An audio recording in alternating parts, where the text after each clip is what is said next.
evening, our speaker will share his or her or his experience, strength, and hope for approximately 45 minutes. We ask out of respect for our speaker to please remain seated until he or she has finished. Love you, Greg, but I get it. It is my pleasure to introduce our speaker for this evening, Greg.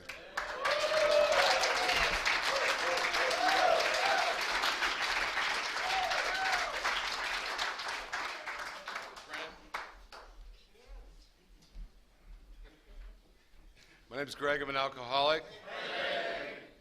Or Gregina, if you're a female version of myself, which is fine. I'm down. It doesn't bother me. Okay. I'd like to thank Mike for asking me to pitch. I feel kind of weird about it because I'm the regular chair of this meeting, and Marcus did it because I didn't want to introduce myself. Right? It's just kind of weird, so we didn't go down that road.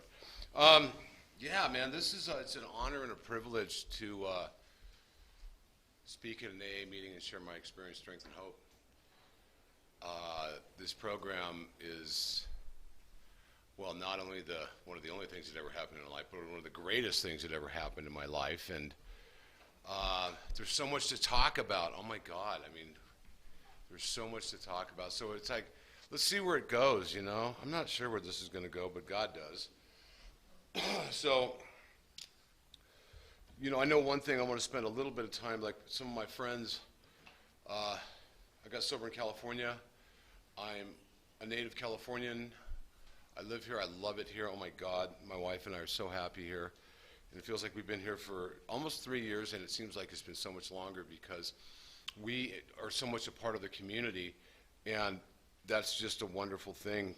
But we asked for that and tried to make it happen, and not, leave wherever you came from, just leave that in the other state, and embrace the culture. And I tell you one thing, the recovery here is phenomenal. It's phenomenal. The guys that I'm thinking of Louis Loy. I don't think anybody knows Louis, but he's probably about 50 years sober now. And I used to not do a drunk-a-log or anything like that, but people need to identify with the fact that yes, I am an alcoholic, and so I'll tell you a little bit. I can tell you that my last DUI, my uncle was defending me. I think he was. He was pretty hazy. Well, maybe you had blackouts and stuff like that. I got sober in 1989, January 10th, 1989, and the joke is if you remember the 80s, then you weren't there, And honestly, from 85 to 89 is pretty hazy. So I remember standing in front of that judge, though, and it was yet another DUI. But let me back up. The last DUI I had, I got kicked loose in the morning, and it wasn't my first DUI, and I thought to myself, you've really done it this time. Because I already had DUIs that I was working on. This was number 3, and I'm going to go to jail for, I think then it was 180 days. This is going to happen. Oh, my God. Anything and everything that matters to you, you are burning to the ground. So here's this moment of clarity kind of staring me in the face, just going, oh, my God. I mean, I knew damn good and well, I think I have a little drinking problem. So, I mean, I was an alcoholic. I knew it, man. And, okay, so I had that clear thinking, and then what happened was I needed a drink. So the best I could do that morning, knowing that I'm burning my life to the ground, I got another DUI, I'm just sick from the night before, but the best I could do that morning was sniff out a liquor store and go get a jug. That's what I had to do. I had to do it. I could not quit drinking on my own. I knew it. I've got an older brother who is who's a member of this program of recovery, and Chris just celebrated 38 years on Monday. And so I've got 7 years less. I'm 31. And he's shown me the Serenity Prayer, and I used to go to meetings because of DUIs and all this stuff. So if you're in this room and you like, well, if you hate AA, I get it. I hated it too, you know. How many people are here in their first year? Raise your hands. First year. Wow. How many people in this room, this is your first attempt? First attempt. Wow, not too many. Okay. So, you know, I get it. I totally get it. I didn't want to have anything to do with this program. I just figured, you know, I just didn't want anything to do with it. But I saw that by coming to these meetings for 7 years and never trying anything, never even so much as attempting any sort of a step, I saw that it worked. I saw that it worked because I saw you guys.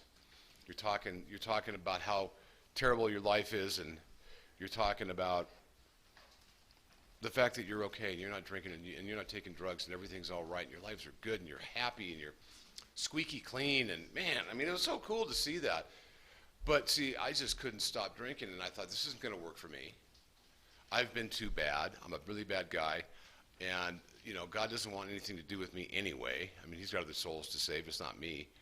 So I really had that frame of mind. But so what happened was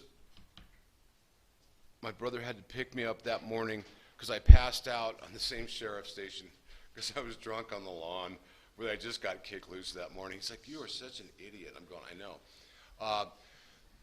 So I went to dry out, and then I had to go. Yeah, long story short, I'm standing in front of a judge again, and my blood alcohol level that morning, they found out it was like 0.39, and you're supposed to be comatose at 0.40.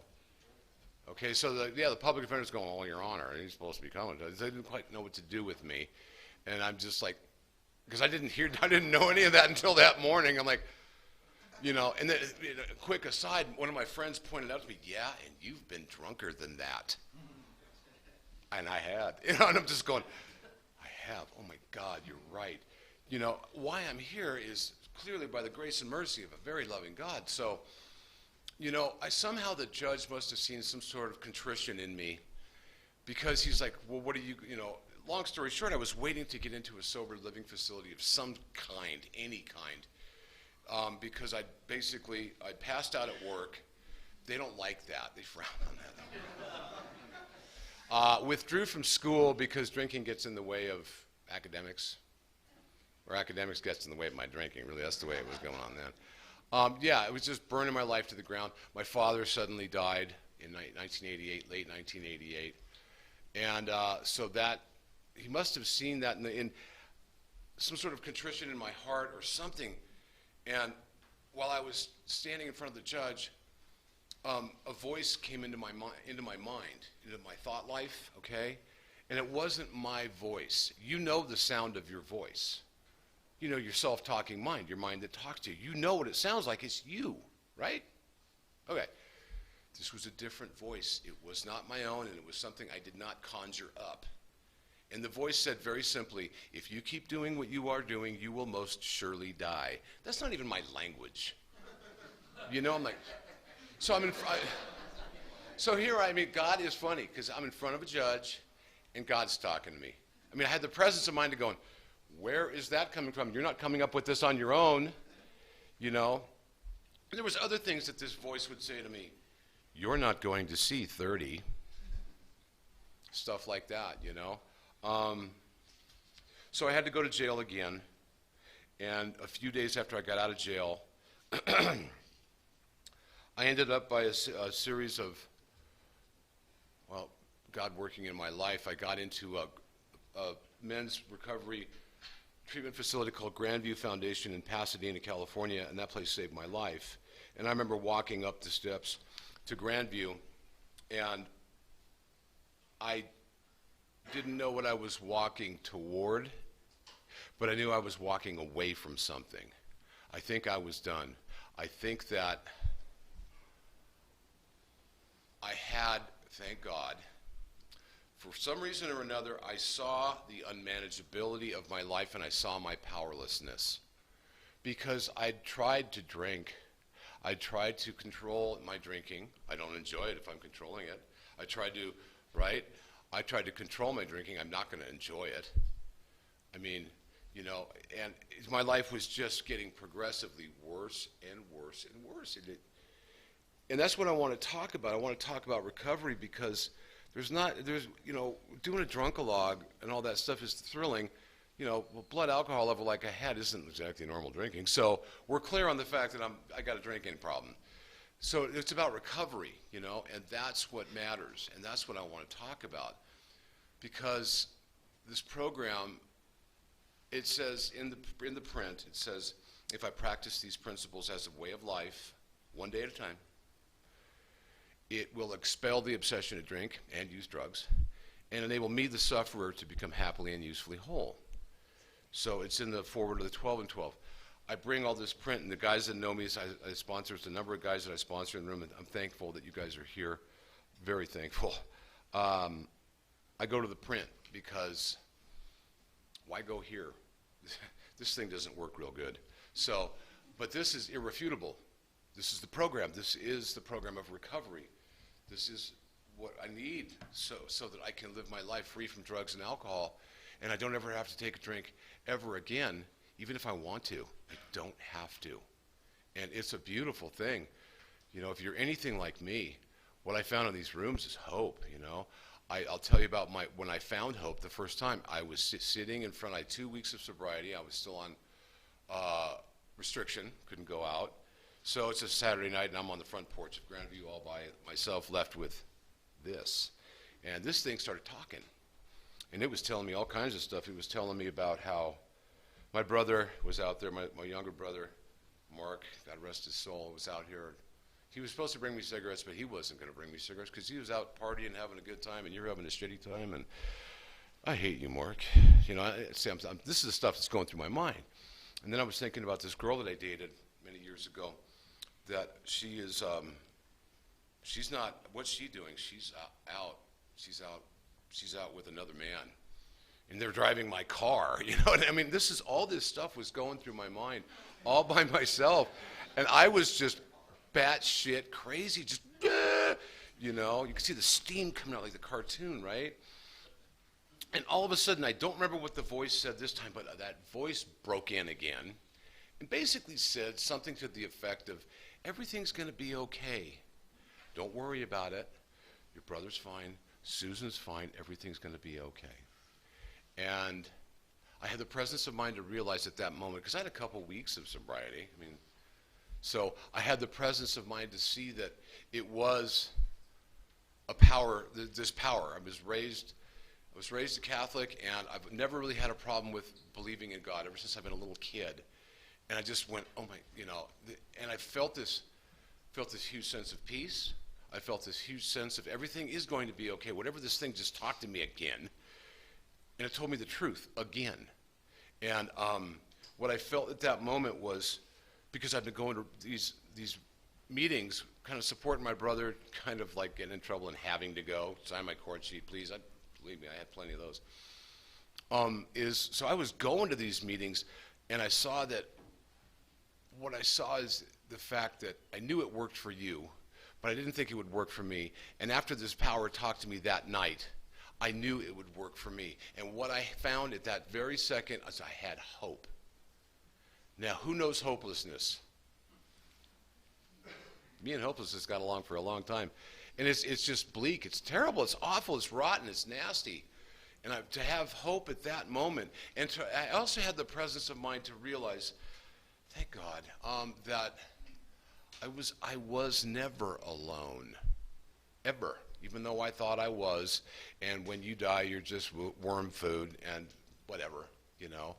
I was never alone. And I felt like, and this power's with me. And these AA knuckleheads are really onto something. This God thing is real. It's not some made up, you know, theoretic God that's in a book, or some God that is out there that wants to send me to hell.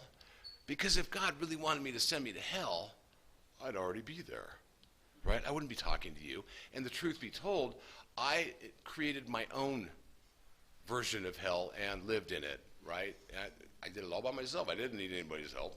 I did a good job, too. And, you know, I saw that. I saw all that very quickly. And I'll tell you guys, I just never looked back. Knowing what I know, just knowing that there is an absolute solution that is in the print and is evidenced by like everybody in this room. The fact that you're not drinking and taking drugs today is an absolute miracle. What the heck is going on here? You know, what's that all about? Or the fact that if you came in here and you're new, you know, something led you here. It wasn't, you know, and chances are it was the fact that maybe you, like me, said to yourself, I can't do this anymore. I'm done, man. I can't do this anymore. I don't want to do this anymore. And between me and my Creator, I'm not going to do this anymore.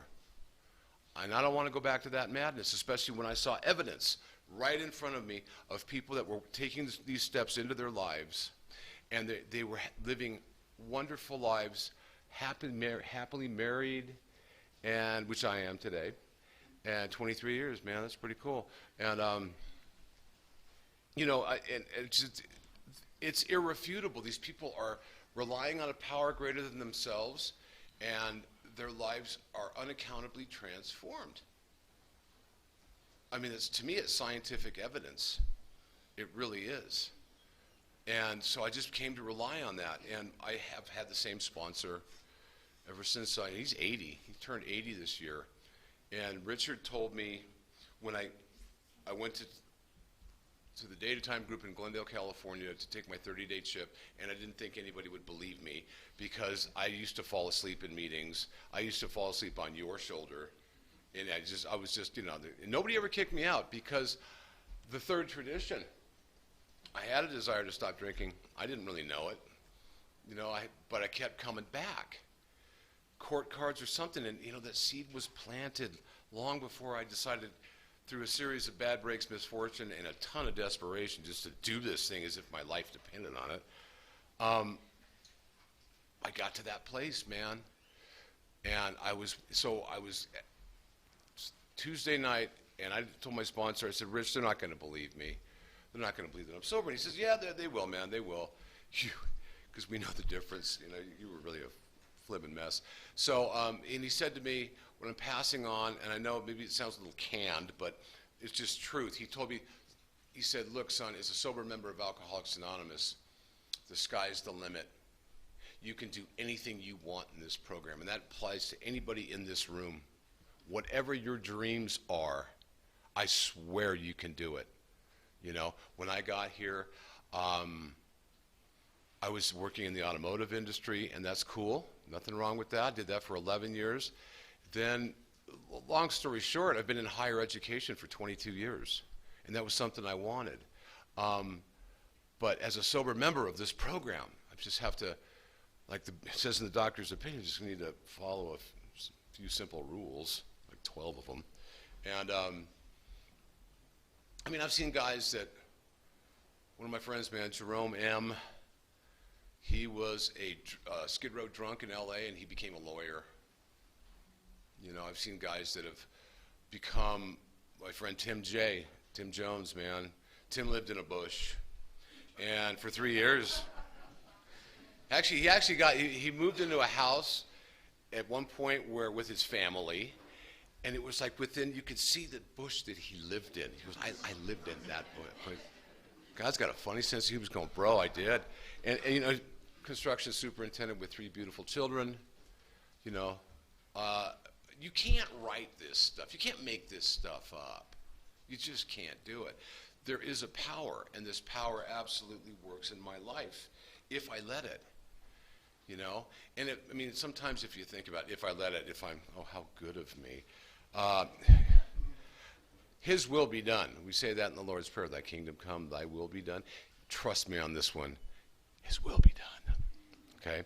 Like I've had a little issue lately with control. An alcoholic with control issues. Imagine that. So, notably with my wife, I'm telling on myself in front of the whole friggin' room. All right? There it is right there. 5th step right now. You think I'm kidding? This is recovery right now. So I started writing about it because I couldn't let go of some stuff. You know, my biggest problem between the two of us is getting another car. You know, oh my gosh, somebody's got to do it. Our life's great, you know. So, but I just kept meddling in it, and I couldn't understand. I couldn't let go. I couldn't let go. Fear. Oh, this and that. She's not going to do it right. It's like I know what the hell I'm doing. So, right? So through a series of talking to my sponsor, doing some writing, and then letting go of it pretty good, then taking it right back, open my mouth, insert foot, and I promptly got into an argument with her. I'm just like, oh, you're such an idiot, Greg. But, you know, it's like, it talks about it. We read it all the time you heard it tonight. You know, it talks about how what we need to do here, some of us have tried to hold on to our old ideas, and the result was nil, which means zero, until we let go absolutely. Now, just try letting go absolutely for a lifetime. See how you do. It's a little on the rough side, okay? Because I got this mind that goes, no, we've got this. Wait a minute, we need to exert some power here. These people don't quite know what they're doing, but we do, you know? Like the royal plural, we do. You know, and it's oh my God. What I've learned over the years is I see my alcoholism. I can see it, but sometimes the little bastard is so cunning, so powerful, so overwhelming that I have to do what I'm doing right now and tell on myself to hopefully put this thing to bed. And just, you know, it'll come back, but, you know, sometimes my character defects truly become something that I work on, not because maybe my wife was sick of it or you, it's when I'm sick of it. It talks about that in the print in the 12 and 12. And I was sick of it. And I think I'm making inroads in that today. You know, that's important. So we'll go a little further. Let's just let's just blow the top off this thing. So I can't really do any of that stuff unless I'm clear on the first step. None of this stuff's going to happen, what I just talked about, all right? Until I'm clear on the fact that I am powerless over alcohol. I've proven it to myself. I bet you have too, because that's why you're here, right? Okay, so you're powerless over alcohol. My life is unmanageable. I think that's the dash part is what people have a hard time with. What do you mean my life is unmanageable? I've got a good job. I'm doing good. I'm good. I'm there for the kids, and I'm doing all these. And I mean, there's nothing wrong with any of those things. But I mean, the way that I ran my life, oh my God. I mean, I don't know about you, but the book calls it this devastating weakness and all its consequences. My unmanageability. Even though my mind thinks I can manage well, I truly can't because I've tried to live my life on self-propulsion, and I couldn't stop drinking and using drugs on my own. I could not do it. I had to come here. I mean, who comes here, you know, hey, you know, I think I got a little drinking problem. I think I'm just going to traipse into Alcoholics Anonymous, and I'm going to get better, and everything's going to be fine. You know, and then you quit drinking, and then what? Go on with your life. But there was a bunch of hands here tonight from people that have been in here before. So what's up with that? How come we can't drink? Just put the plug in the jug, right? And call it good and move on. It's because I've got this mind power disease. I've got an allergy, right? Now, as far as alcohol is concerned, it was kind of hot today. There may be one or two beer drinkers in here, maybe. So if you think about drinking beer, and I mean, just have that moment where you're thinking about drinking, oh, wouldn't it be nice to have a cold beer? You can taste it. You can't you? You can taste it. And you're not physically drinking. That would be an allergy. Right there. I mean, I know this is an Alcoholics Anonymous meeting, but if you're going to the dope man to pick up, and you start tweaking before you're even there, that's an allergy. I mean, it's funny, but it's very powerful, isn't it? You haven't even ingested anything, and you're already, you know, just, right? I mean, gee, whoa, you know? To me, it's funny, but it's also absolutely terrifying. It terrifies me. I don't want to go down that road. Plus, once I start, I can't stop. I got that obsession, you know? I mean, like, you ever gone to a doctor and they say, or heard that old saying, everything in moderation? I don't get moderation. I really don't. I mean, if one's good, two's got to be better than five has got to really be knocking it out of the park. Whatever it is, right? And that's just how I am. But I saw it because of this program. And I tried many times to control and enjoy my drinking. And if you're the type of person, you know, who is trying to do it, regular people, alcohol is not a problem for them. It's just not, right? You don't get in trouble behind it. I did. I got in all kinds of trouble behind it. So, I mean, my powerlessness is clear. All I had to do was check my track record and go, you know, God, it was just this series of things just slowly but surely. So, and the unmanageability of my life, again, the same, my life was just getting worse and worse and worse, and I knew it. So when I came in here, again, I was really clear on the first step. And it's the only step that you have to do 100%. It does say that. You know, it does say that in the print, man. It's in the 12 and 12. It tells me that only step one, where we made the 100% admission we were powerless over alcohol, can be practiced with absolute perfection. This isn't Greg, as Greg sees it. This is as Bill sees it. Okay? The remaining 11 steps state perfect ideals. They are the goals toward which we look, and the measuring sticks by which we estimate our progress. So it's telling me that, okay, so I'm powerless over alcohol, my life is unmanageable, now what do I do? Right? I'm kind of in a pickle. So that's why these steps are numbered. First off for the intellectuals, you know, but they're in logical order form.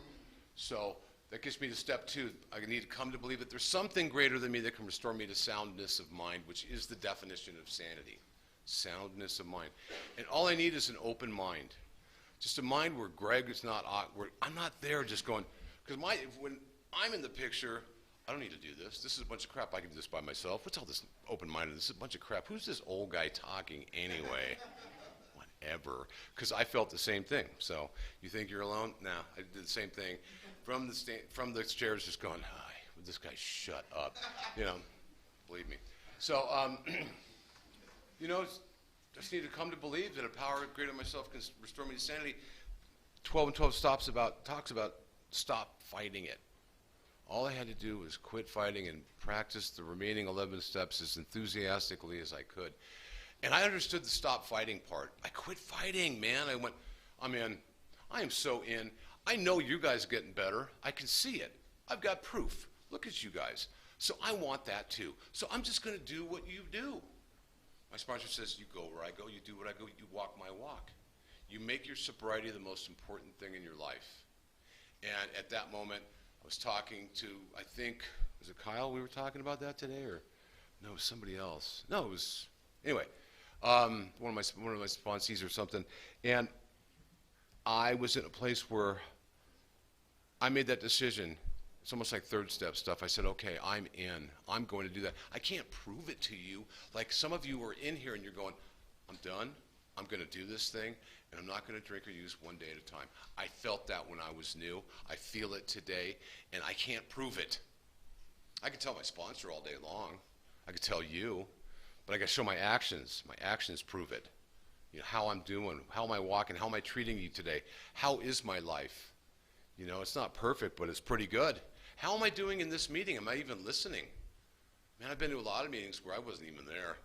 You know, didn't even want to listen to this garbage. You know, I get it.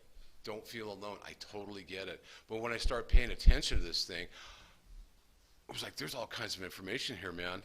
And I really want this. I want to take these steps into my life, and I want to get better. I really do. And I want to learn more about this God guy. So that actually, you know, 2 knocks me into 3.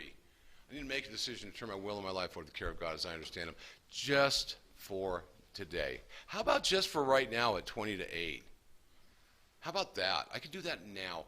I can't do it for my lifetime because I've heard people talk about the third step and go, well, you know, I turned it over and I'm done. It's like, wow. Wow, man, I thought I can't do that. Because like once you turn your will and your life over to the care of God, what's left? Nothing. So how can you, I don't know how anybody can do it unless there's like St. John here. Maybe he could do it, you know. I mean, you have to be a saint to do that. Yeah, I know you make, so that's why I just have to do it like for the morning I'm in or for the day I'm in, because my life has been nothing more than a series of surrenders. Self comes back in the picture and says, we need to make sure that we, control situation here. We got this, and then I go, wait a minute, I need to quit thinking about that. Why don't I think about God instead? Get into a surrender right then, right now. Because it's funny thing about God. Because when I'm up in Greg, it's negative land, right? My self-talking mind, fault-finding mind finds fault with everything, everybody. Nobody is measuring up. Nobody can measure up. You're all fall short of the mark. So, but if I think about God, and that's all negative thinking, right? I mean, that's my default. If I think about God, I can't think about God and have a negative thought at the same time. Try it. It's a trip.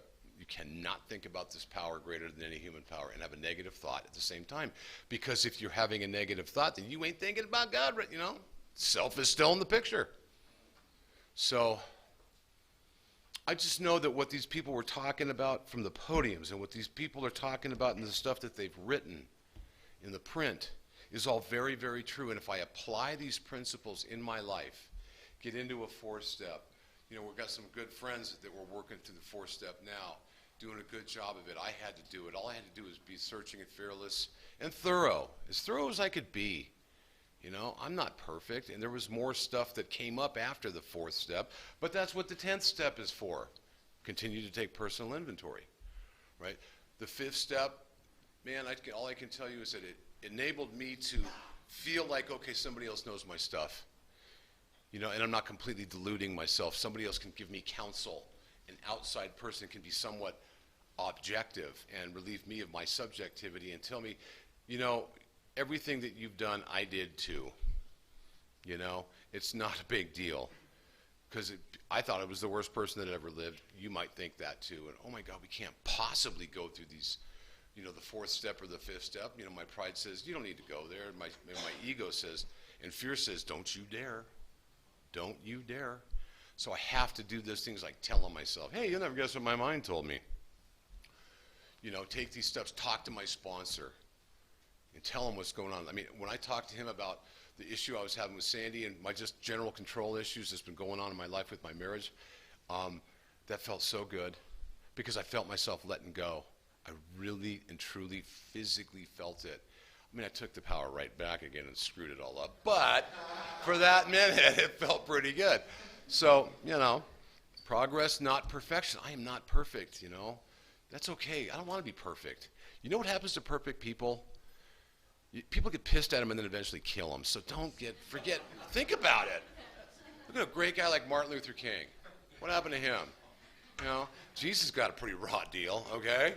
I mean, Gandhi, and you keep going. So, 6 and 7, basically, if I could say anything about 6, it's like, I'm trying not to do the stuff that I normally do, but I shouldn't be doing. 7 is trying to do the stuff that I'm not doing, but should. Because I'm trying to build a new character through these steps of recovery, because the character I brought here, I didn't even know right from wrong. I don't know about you, but all the things that I was taught about what it means to be a decent human being went right out the window, because this disease does not care. This disease does not care, and it will take anything and everything that matters to you in this life, and it will stomp it into the ground. And then when it's done with that, it'll stomp you into the ground. Just like a cigarette butt, man. And it's pretty nasty, but that's the truth. What I'm up against is something way bigger than me. But there's a power that's way bigger than this disease. And I have to go to it, and it solved my problem. That's what it says in We Agnostics, man. And I wasn't fighting. I just went, I'm in. Let's do it. Why not? After all, how's it going? How are things going doing it your way, Greg? Shitty. Okay, so we're clear on that. The 8th step, pick up that phone, by the way. Could be your sponsor. Maybe not.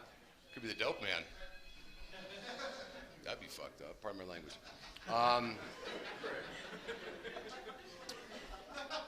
Sorry. Okay. You know, I'm not going to go through the steps. What I'm going to go through is just basically the idea that this power removed the obsession to drink and use drugs. And it's been doing that for a long time. I do what I'm supposed to do. I ask God to direct my thinking in the morning. Upon Awakening is very popular in this area. And it's good stuff because they tell you a lot of truth. So why don't I just ask, you know, if I do this every day, which I do, I have to get, my thinking needs to be directed by my Creator. After all, I have a new employer, and it talks about that in the big book, and I'm just here to do what he tells me to do. I'm here to play the role he assigns, because I played my own role, assigned my own role to myself, and it just failed miserably. So I got open about that. You know, let's try something different, man. And I'm still doing that today. I am not cured, you know. I'm still doing it all these years later, and it's because I like what I'm getting.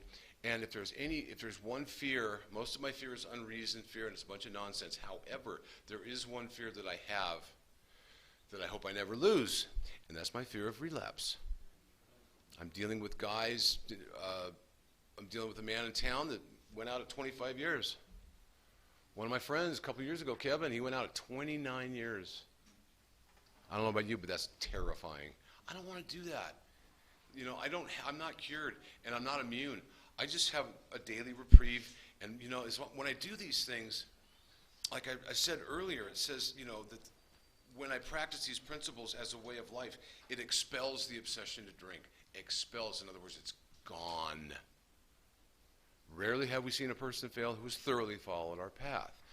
Thoroughly have we seen a person fail who has rarely followed our path. And it's true. It's very true. It's very true. And you've heard it with some of your friends, maybe your trudging buddies who had a real tough go of it. And then they said, I don't know, something happened, which is another word for God. And then said, I just started to really practice these principles, and my life changed, and things got better. It happens over and over and over again. Now, either we're all lying or we're telling the truth. You know? I'm evidence of it. Anybody that's been around for a while keeps on saying, we all keep saying the same things. My life's great. It's wonderful. All my problems are quality problems. And I know it's just nauseating for somebody new. It's just like, oh, shut up, you know? But it's like the truth be told, that is the truth, you know? And I carry this message. I've worked very diligently, strenuously helping the next alcoholic. That's the word they use in the 12 and 12. I hate that, strenuously. Great, because I'm still selfish and self-centered, and it's all about me. You know, but it's all about me, but enough of me. Let's talk about you. What do you think of me? You know, that's all right. That's the kind of mind I brought here. But I'm getting better, folks. I am getting better, and you are too. You know, even though my mind's, you know, your mind may be saying, oh, you're not making any progress. It's like, you're sober today, and your life is probably pretty good right now. I know we worry about what's going to happen in the future. How am I going to get out of that, you know, all this mess I did with my family, restitution I have to make, and all these different things. And it's like, how's it going right now? Because I can't worry about that stuff for, you know, tomorrow. This program's all about just the day I'm in, which is right now, which is right here in front of you, and we're here together. And things are pretty good right now, you know? And maybe I don't have solutions right now for the things that I need to work on that might be challenges in my life, but the answers will come if my own house is in order. So I've gotten my house in order for the most part, and the answers do come. God talks to me all the time. You wouldn't believe the stuff he does. I mean, he does cigarette cessation. I quit smoking. He does Harley Davidsons. He does jobs. He does pinball machines. He does, I mean, the craziest stuff. After all, you've got to think about it. If I let him into my life and let him do the directing, after all, he relieved me of the obsession to drink and use drugs. So doesn't it stand to reason that he could take care of any other problem I might have? Relationship problems, personal problems. I mean, I've never, you know, I'm sitting here The fact that I'm even not smoking and doing well is just shocks me, man. I mean, here I am telling you guys all this stuff. There's so many instances. The guys that know me when I said, God does this, God does that. And of course, none of it comes to my mind right now. But that's okay. I know it. You know, and I ask for these things. God, can you help me to stay sober today? Just ask him. You know, what do you think? What's he going to say? No. I mean, I don't know about your higher power. My higher power doesn't do that. You know, my higher power is not like some sort of a wicked Caesar to see if you get the thumbs up or the thumbs down. You know, ooh, you're done. You know, hellbound. You know, no, man. No. Because we said it, you know, we'll probably say it at the end of this meeting. Our Father, which means we're his children. Sets up the relationship, doesn't it? Anybody who has a kid out there, a child, won't you do anything for your child? Parents out there, please say yes. Yes. Thank you. Do anything for your child. Anything. What do you think your Creator will do for you? It's a love that's beyond anything that we could possibly imagine. You know, and it's all very, very true. I'm not making this stuff up. And it really doesn't matter if, you know, I'm on the path or not. I just want to please my Father, and I want to be of service to you, and I know that pleases him. So what I got here, I'm going to shut up in a minute. I got some cards that I've brought. I'm going to read this prayer, and if you'd like a card, you can just come get them at the podium or whatever after I'm done. It's called the Merton Prayer by this guy named Thomas Merton, a monk, just an amazing man. And it's just something to keep in my pocket, you know. Dear God, I have no idea where I'm going. How about that? I do not know the road ahead of me. I cannot know for certain where it will end, nor do I really know myself. And the fact that I think that I am following your will does not mean that I am actually doing so. But I believe this. I believe that the desire to please you does in fact please you. I hope I have that desire in everything I do. I hope I never persist in anything apart from that desire. What about the desire to stay sober? Good place to start. And I know that if I do this, you will lead me by the right hand, though I may know nothing about it at the time. Therefore, I will trust you always. For though I may seem to be lost, and in the shadow of death, I will not be afraid, because I know you will never leave me to face my troubles all alone. Sounds like a pretty good deal, if you ask me. So, anyway, folks, that's all I got. God bless you all. Have a nice evening.